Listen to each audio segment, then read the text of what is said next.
One in the WIORA 2019, run by Foynes Yacht Club. Got 40 seconds to go here. We've got a massive ebb tide holding everybody back from the line. Starboard end seems very popular, and it's going to be very easy to get squeezed out. We've got tribal to leeward, nicely overlapped. The J109 there, no rights at all. Oh, sorry, not the J109, that's Jaguar. Jaguar, and it's going to need to stay up, and she's going to get pushed the wrong side of the line.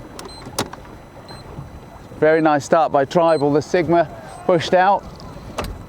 Jaguar just about making her way in, but Tribal doing well here. Lots of shouting and screaming. Really got to think about the current in a situation like this. Fine. So Tribal won the start there comfortably. Jaguar through second, Dexterity third, and the rest of the guys really just wait. It's like it being in a delicatessen. They're taking their turn at the counter, and some of these boats are really, really late. Now, I think in this situation, the starboard end was obviously very favoured, but I think you need to consider spreading out down the line. The line was quite long. You could have got a beautiful start at the pin end, completely undisturbed and free to go. So if we look at Tribal, James, the leading boat on the left-hand side, nicely balanced, sails very quiet, pointing well. Closest to the camera here, we've got Liam and the gang on Dexterity. We just put some new sails on there, some new Dacron sails. They're looking quite nicely under control, but third off the line. Joie de vivre tacked away to get clear air. Really interesting start, and that's going to cause some debate, I think, at the debrief. Okay, so we've got two late starters now in class. You can see the current, how it's sweeping the boats down the line, and these guys got a little bit caught out on the tide time-wise, but now they're on their way. Okay, so it's Class 2 IRC in the last minute here. It's a little bit awkward for me. I have to apologise for the frame of the rib being in the pictures, but it's very difficult to hold station with this current and get the boat pointing the right way. Okay, so we've got Dara McCormack. It's very interesting now. Dara's chosen a very different style of starting. He's not risking getting caught at the boat like the guys in IRC1. He's actually leading the group down to the pin.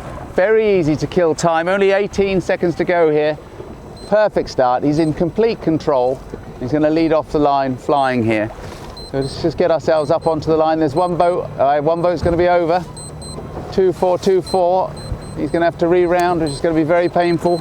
Oh, two boats over and two clear. Beautiful nose-to-nose start there by Dara, and the boat above, I'm not sure who that is actually. I'm going to have to get familiar with the J's. Almost certainly it's the under-25 squad. Or is it? No, it's the under-25s. Unfortunately, we're over. So they're going to be slightly stuck. But here's the three J's in a row here. Let's just watch Dara's technique, James, man with the red hat. Operating the jib winch himself. Quite busy, the helmsman on a J24, got a lot to do.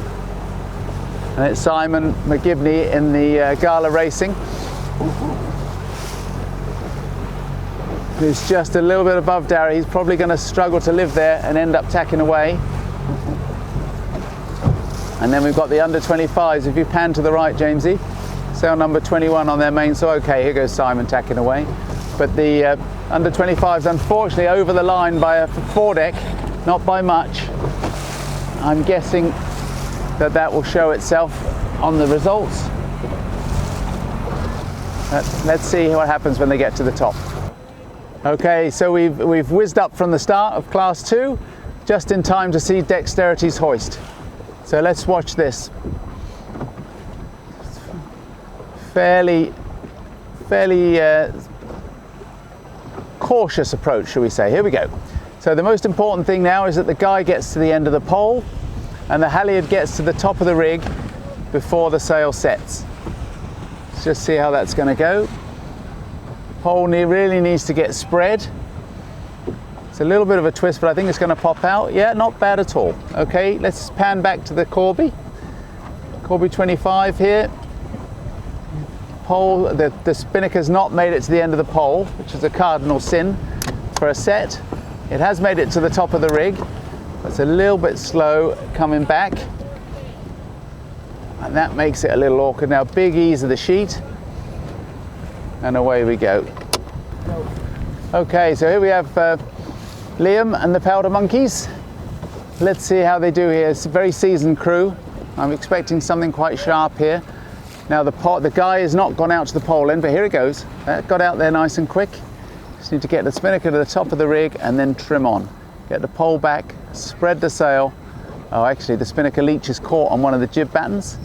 And that's something that you've got to be very careful with, over easing the jib on a hoist like this. And maybe that's what's happened. Maybe the batten is just protruding out of the back of the sail a little bit on that jib. Let's hope it doesn't rip the spinnaker. I really don't want to take that home with me in the van, Liam. This is the rope locker. Simon's chosen quite a different path to Dara. Be interesting to see who gets there first. It looks like Dara's going to be comfortably ahead. Very awkward to judge this ley line now. A lot of current. Here they go. Let's watch this tack. Yeah, pretty tidy tack from the Team Gala. Approaching the windward mark now on port. Dara coming in on starboard. Just keep filming the approach here, James. Just keep filming the approach here of the two boats. Looks like Dara's going to get there just about, but they're close enough. They're close enough after the first upwind. If it wasn't for the port tack approach, I think Simon would be a lot closer to Dara now. He had to give up a little bit of ground. Okay, now it's the spinnaker hoist. This is what we're really interested in. I want to see how tidy these guys hoist their spinnaker. Dara's team, pretty seasoned now in the J24. This should be a very tidy set, but when the camera's on, strange things happen. Let's watch and see. The guys should really be going out to the pole nice and early here. Somebody on the deck getting that up. A little bit of a twist because the spinnaker didn't get spread. So this is really interesting to watch. Spinnaker didn't get spread, the sheet didn't come on as the sail went around, and the sail's inside out. Let's go back to the Simon, see how they do. Okay, they've got their guy under the jib to start with. Much tidier set though. Really came on nice and quick. Pole was back, sheet was on hard, and the sail spread. So a very nice set from Gala Racing. They've got the guy around nice and early. Somebody on the foredeck there pulling the guy around. The sail has been spread nicely and a very tidy set. Very tidy. Just get the Genoa down now so that's not interfering with the spinnaker, and away they go. Yeah, I think we'll give that was like a 9 out of 10. That was very tidy. Well done, guys and girls. Okay, so here we have Gary Fort and the Jaguar crew. Tack of the spinnaker out nice and early. That's good. You're going to have to spin there, Jamesy. So the important thing here is that they get the spinnaker to the top of the rig. Now they're hoisting really early, and danger of that is you're going to get a twist. The head of the spinnaker starts to twist, but no, they're going to get away with it, I think. Nice spreading of the spinnaker. The sheet was on early, the tack was out early. Now all we need now is a really big ease of the sheet because we're very, very tight. Come on, ease away, let the spinnaker breathe and start turning the boat down. It's a windward leeward course, need the boat flat. Jib down. There we go. Now we're off and running. Go. Okay, so we've got Stonehaven Racing and Dexterity side by side here. Class 1 IRC Race 1 of WIORA. The spinnaker poles are up.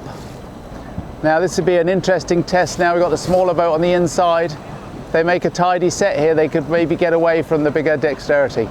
Now it's important, the guy really now on Stonehaven, the guy should be going out to the pole end nice and early. There it goes, but that's going out to windward of the Genoa.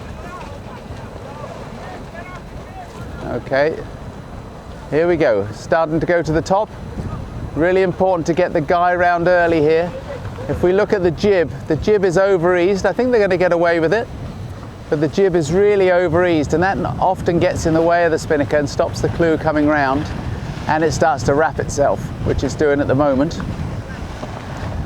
Guy's still not back. What happens here is the guy really needs to get squared right back, and the spinnaker will just pop and fly. I didn't really keep my eyes on dexterity, but they've done a slightly nicer set very shy on the halyard. And it's very important in this sort of gusty conditions to get the spinnaker to the top of the rig before you sheet on. Go. Okay, so here's the Jaguar team coming into the leeward mark. Looks like he's left the drop all a little bit late here. As my friend Morris would say, nothing good comes out of a late drop. And this one's looking a little bit, oh, he's in big trouble now. He's missing the mark. We might be in the way here, James. We may have to move. I'm going to move quickly here. Yeah. Just keep the camera on him because he can't get us now. So big trouble. In a scenario like this now, you've got to get the spinnaker down. The boat is not turning down. He's lost control. Probably the kicker could come off. That would really help. There's an awful lot of kicker on the main at the moment, and that's keeping the leech closed. And then the spinnaker just has to come down. You've got to let the halyard go, maybe even get it half down to get the boat some way back under control. I'm not sure how focused we are in on the boat still, but you notice Gary's got the tiller hard up against the side of the boat, trying to get it to turn down. And what you'll find is, in circumstances like that, you really have to try and sort of pump the tiller just to get it to get some grip. Okay, this looks a slightly tidier drop now from the Stonehaven racing. Spinnaker's down, jibs up, approaching the mark fairly. Oh, the tide is catching people out here. Very strong current, but they're around. Got dexterity, had a big twist in their jib. Very slow getting the trim on. And Stonehaven in a spot of bother too. All a little untidy, and I think a lot of this stems from being fairly late in the preparation. When you're coming to a downwind mark like this, masses of current on this buoy. Get everything down nice and early and get things sorted. Okay, so a much more sensible approach here from Powder Monkey and Golden Copper. Spinnaker's coming down nice and early. Well done, Liam. That's the voice of experience. Tide on this bottom mark is really unusual. I think it's the meeting of the two channels, and it's very confused water. Anyway, Liam's nicely in control. We've panned to the blue spinnaker. This is actually, I just gave them a compliment saying they were prepared early, but they're not. They're going to have what my friend Morris would call a flyby. Oh, okay, they got round the back of Liam, which is good. But they're going to continue to fly on by the mark. So this is not good. No such thing as a good late drop in these sort of conditions. Spinnaker down early, packed away, just like Powder Monkey, nice and tidy, all in control. Other example, not quite so good. Sailing on past the mark, spinnaker still in the air. Okay, so here we are back at the back with Class 2 IRC. We've got Darragh just ahead of Gala Racing. These guys having a great ding-dong. Very tight racing, but as you can see, neither of these guys have decided to do the Gary Fort drop. They've actually got their spinnaker down very early, but you see the tide is pushing. It's very hard to get around this mark. So here we go. Darragh leading by about a boat length at this point. They're having a proper race. Oh, he's tacking straight over to the port side of the course. Not giving Simon a chance to take that side of the track, and he's gone. Third around, the under 25s. Oh yeah, okay, they're going to need to do a spin. Okay, here's Glenn and the boys going for a slightly earlier takedown. Need to get that spinnaker around the